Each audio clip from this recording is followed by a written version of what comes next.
So yun guys, dahil nakuha na rin natin yung ating ORCR at ating plate number at pauwi na tayo ngayon. Ilagay ko muna yung aking plate number sa may dibdib ko dahil wala tayong lagayan.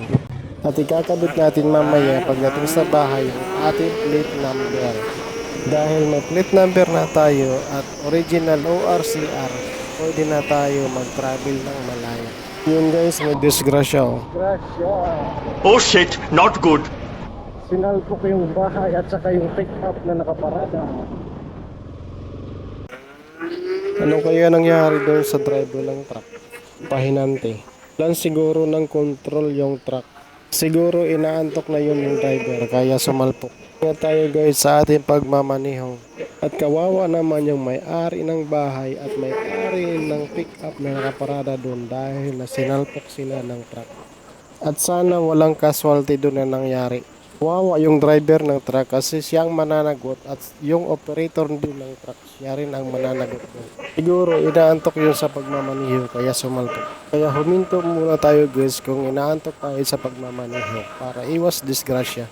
Bahala na lang matagal tayo sa biyahe. Pag inaantok huminto tayo, itabi muna natin yung sasakyan natin. Matulog tayo para iwas disgrasya.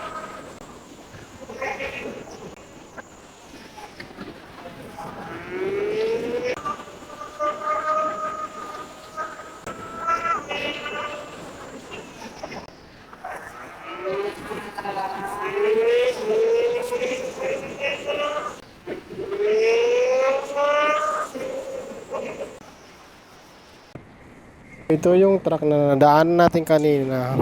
Nasiraan yata ito. At may karga pala yung truck.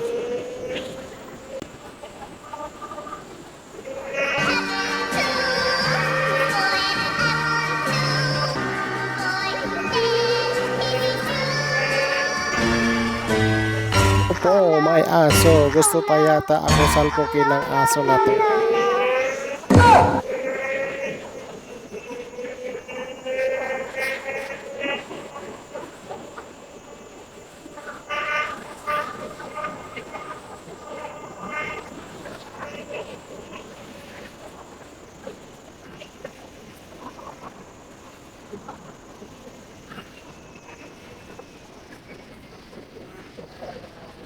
So yun guys, slow down muna tayo dahil papaliko tayo sa left.